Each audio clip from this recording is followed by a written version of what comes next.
In a dreamlike trance, Princess Genevieve danced all night with a handsome prince. She danced so long that evening that her shoes became tattered and worn. When her father discovered the worn-out dancing shoes, he was furious. I gave you a new pair of shoes yesterday, and by today they're completely worn through. You've been dancing again, haven't you? Well, what do you have to say for yourself? Speak up. I'm sorry, Father. Sorry? You said you were sorry the last time this happened, and still you defied me again. As for you two, why did you stand by and say nothing while your sister was disobeying me? We were sound asleep, Father. So you see, we couldn't possibly have known that she'd gone. I see. Well, Genevieve, you still haven't explained to me how you could go through a pair of shoes in a single evening. Well, if silence is your only answer, then you leave me little choice. From this day forward, I shall post a guard around the castle to make certain you do not leave here without my knowledge. Yes, Father. That very evening, in spite of what the king had told her, Genevieve once again readied herself with a beautiful gown and a pair of new shoes for another night of dancing. Is that you, Genevieve? I don't believe it. You're going dancing again. Don't worry, we promise not to tell Father. That is, as long as you take us with you. What? We want to be able to dance through the night and have fun just like you. It's only fair, you know. Oh, please, Genevieve, please take us with you. But you don't know what you're asking for. Father always finds out, and besides, it's so exhausting. But you still go, so it must be wonderful. I think it's dreadful of you to be having so much fun and not wanting to share it with your sisters. Please. Very well, but hurry. I don't want to be late. And so, once again, Genevieve defied her father's orders. Only this time, her sisters Louise and Julia spent the night dancing as well. The next morning, the three princesses slept well past the call for breakfast, which angered the king terribly. Wake up, daughters. It's too late to be sleeping. Huh? I can't believe it. All three pairs of shoes are tattered. All of them defy me now. Wake up right this minute.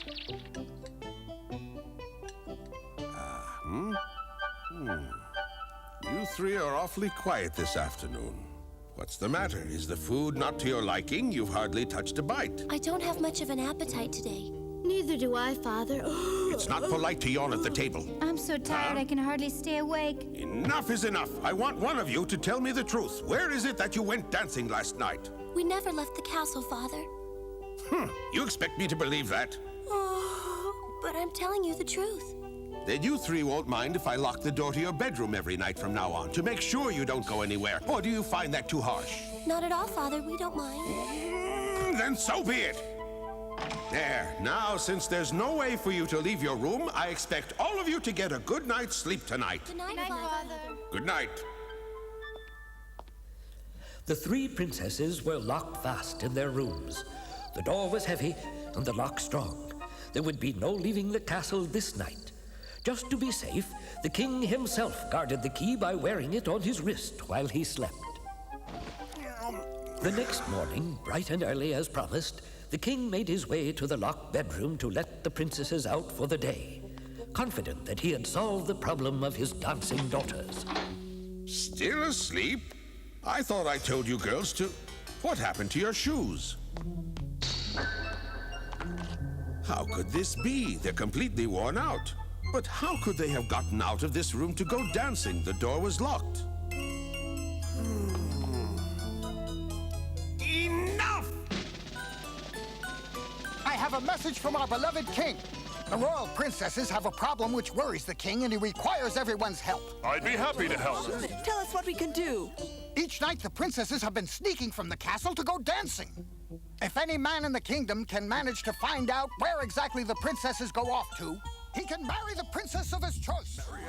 However, if a man tries for 3 days and fails, he will be locked in the dungeon as a criminal. For the king has no patience for fools. Now, which one of you brave men shall be the first to volunteer? I will take up the challenge. What makes you think you'll succeed? How difficult could it possibly be to keep track of 3 princesses? Well, I'll have this princess problem taken care of in no time. Come. That night, the nobleman prepared to keep watch over the princesses. He checked and rechecked every door and window to be sure the 3 young ladies would not be able to escape the castle. He looked under the beds and checked the ceiling and floor for secret doors. Even the chandelier was not beyond suspicion. Everything seems to be in order. Of course, I've checked this room myself. Now you understand what's expected of you. You'll sit over there in that chair. The door to the bedroom will remain open so that you can see in at all times. All you have to do is stay awake and catch them if they try to leave. I do not see how I can fail, sire. My daughters are very clever. Don't worry, Your Highness. I'm a clever one myself. You might as well start planning the wedding, sire. Me, a prince. You'll be prince of the dungeon if you don't succeed. Good night, sir. Oh, Genevieve, what are we going to do? With him sitting there, we won't be able to dance tonight. Well, 3 princesses to choose from. How delightful. If we don't go tonight, they may get angry and leave and never dance with us again. You're right. As bedtime approached, the 3 sisters realized they would have to trick the nobleman into falling asleep. They decided a cup of wine, mixed with a sleeping potion, would do the trick. And where do you think you're going? Nowhere, good sir. I have come to see if you might like a cup of wine. Ah, thank you, my dear. I'm sure you'll be an honorable husband for one of us. I drink to your good health, kind sir. Perhaps you shall be the lucky one. I must be off to bed now. Good night. Good night, my dear. I hope you don't have any trouble staying awake. I never have trouble staying awake, especially when it's important. Look, the potion is working already. Yes. What's the matter with me? I can't stay awake. How soon can we leave? Right away. Just as they had done night after night, the princesses danced with their mysterious partners. Their eyes were sunken as if they were locked in a trance. They knew that they would be exhausted the next morning and that their father, the king, would be angry with them. But the need to dance with these mysterious men overwhelmed all of their reason. They simply could not help themselves. For hours they continued dancing, never speaking, never stopping, only dancing until their shoes were once again tattered and worn.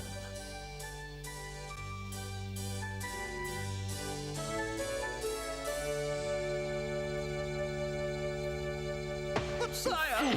All you had to do was stay awake for one night, and you couldn't even do that. Now we'll get to find out how well you can sleep in a dungeon. Many weeks passed, and many tried to learn the princess's secret, but all failed and ended up in the dungeon. Then one day a stranger came to the kingdom, a wounded soldier named Peter. This is very interesting. A royal wedding for he who solves the mystery? Excuse me, sir. What is it? Can you explain this mystery to me? If I were you, I'd forget that I ever read that notice. Everyone who has tried to solve the mystery of the dancing princesses has ended up in the dungeon. There's bad magic at work here, if you ask me. You wouldn't want to end up in the dungeon, would you? Well, I've never been fond of dungeons, and as you can see, I've recently been wounded, but how difficult could it really be to guard 3 young princesses? The fact that no one else has been able to do it makes me very interested. Well, in that case, good luck to you. I believe I'll go to the castle right now. And so that night, young Peter sat outside the princess's bedroom, determined not to fail. This seems so easy, but all the others failed. There must be some detail here that everyone missed. I have brought you some refreshment to make your night more pleasant. I know how difficult it must be to stay awake when everyone else is asleep. That's very thoughtful of you. Thank you. Here's to you. May you live a long and happy life. The same to you, milady. Good night. I'm very grateful, Princess. I hope that you sleep well. Wait a minute. Why are they so concerned about my well-being when I'm here to stop them from leaving? They must have put something in this wine. I'll play along with them. Well, it smells wonderful. Thank you. This is the best wine I've ever tasted. It must be from the king's private collection, a truly royal wine. Thank you, ladies. Thank you. Oh, what's happening to me? I feel so sleepy. I can't believe it. He's already asleep. Well, maybe we should wait until we're really sure. He's good looking. It's a shame he'll be going to the dungeon. We have princes waiting for us. Come along. Wait, I'd better close the door. Hurry, they're waiting. Ouch. Here, let me help you. Thanks. What dress are you going to wear, Louise? This one, I'm ready. Me too. Say the magic words now. All right. Spirits from beneath the floor, open now your magic door.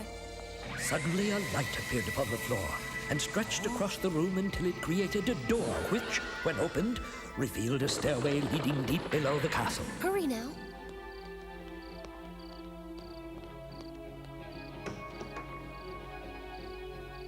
Aha! A secret passage. I guess this isn't going to be as easy as I thought. Well, here I go. Peter followed the three down the long staircase. One by one, the princesses fell into a deep and magic trance. I can't believe how fast they're moving down. It's like they're floating. It's like it's magic. Peter ran as fast as he could, but he was no match for the floating princesses. He found himself in an enchanted forest, where the trees were covered with leaves made of silver. What a strange-looking tree.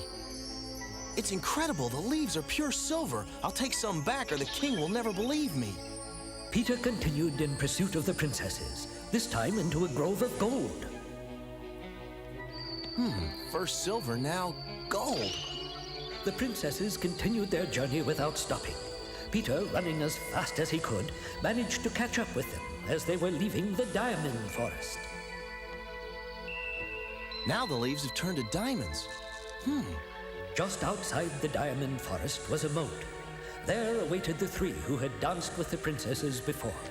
They waited patiently until the princesses arrived. Then they rowed away from shore. Peter arrived too late to stop them. Stop! As Peter looked out across the water, he saw the darkness of the moat transform into a beautiful castle with golden rooftops. Well, it looks as though I'm going to have to do some swimming.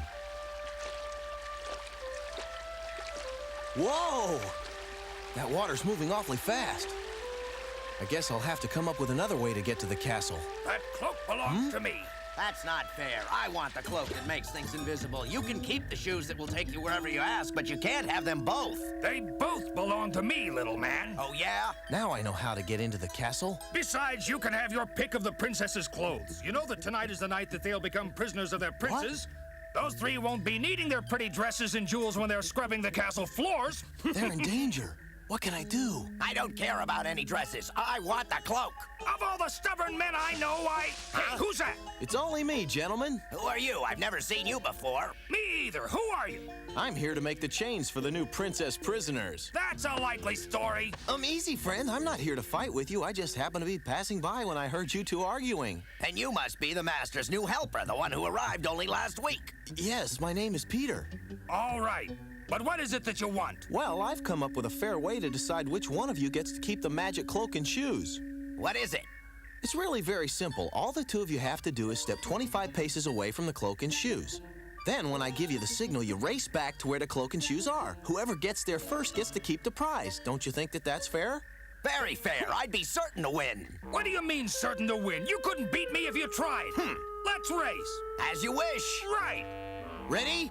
Go! 1, 2, 3, 4. Peter's plan was working even better than he expected. As soon as the two strangers were well out of sight and were concentrating on the race, Peter would grab the cloak, make himself invisible, and use the shoes to take him to the princesses. I'm ready. Yeah, so am I. On your mark, get set, go! It's almost time to make my move. Thank you, gentlemen. This is absolutely fantastic. I'm totally invisible. What's happening to those two? Oh my, they're really monsters in human form. That means the so-called princes that the princesses are with are probably monsters too. I have to save them. I'll use the shoes to get there. Shoes of fancy, fly away. I've princesses to save today.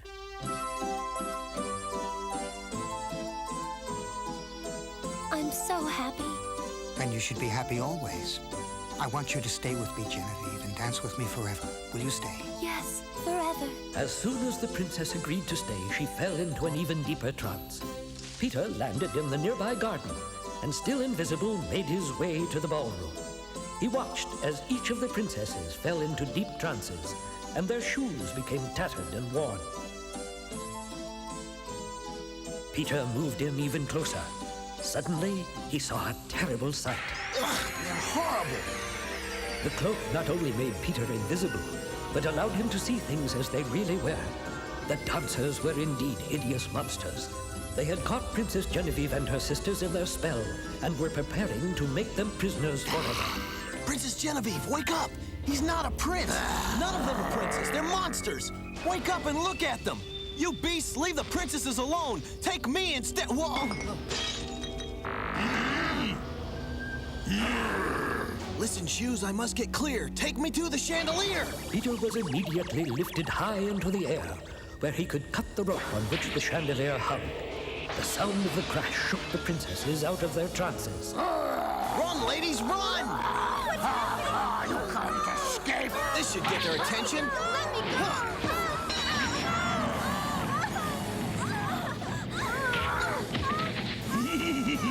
Hey, come with me. What's happening? Huh? Don't stop, run! Something keeps grabbing me. Hold it right there. How are we going to cross the moat? They'll be here any minute. What are we going to do? I'll take you across. Grab hold, Genevieve. What? Just turn around. Magic Shoes, we have no boat. Take us all across the moat. Don't worry, I got you. There you go. Thank you. But who are No you? time to talk. Run! Hurry! Oh, dear. Where do we go? Quick, this way. Hurry! Oh, no! The trees, which were once covered by diamonds, were now aswarm with hideous creatures. Oh! Oh, no! Leave them alone! Julia, don't look back! No one moves. Get back. Shoes, fly away. The princesses ran as fast as they could. Their monstrous dance partners were not far behind. The forest had turned evil. The silver and gold that once covered the trees were replaced by snakes and bats. There, keep running.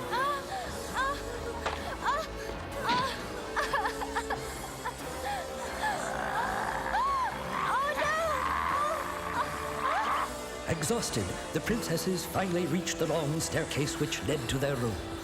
I don't think I can make it up the stairs. You have to make it. Now get going. Go. Oh! Oh, no, you don't.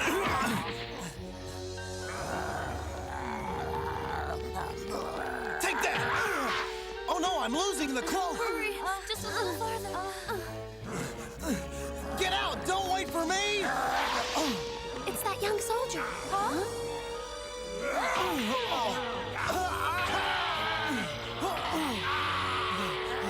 Oh no! Look out behind you! Fast!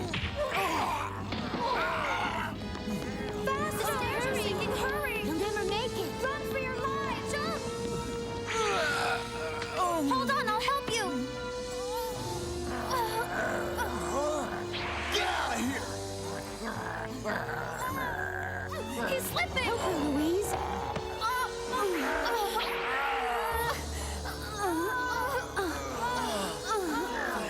Closed door. Oh, thank heavens you made it. You saved our lives. Oh, dear. Don't let him out. We've got to hold them in. I'm to blame. I brought them. If it weren't for me, we're all to blame. No one's to blame. They tricked you into going with them. Oh, why won't they stop? We got him. As the first rays of morning light began to shine upon the castle, the demons slowly faded away, never to return again. I think they're gone. We're saved. We made it. Genevieve. Oh, I'm very grateful to you. And sorry we tried to trick you. Forget it. Well, Peter, can you tell me where my daughters have been dancing? Yes, Your Majesty. Your daughters were tricked by the magic of evil spirits who forced them to dance in an underground palace night after night. What?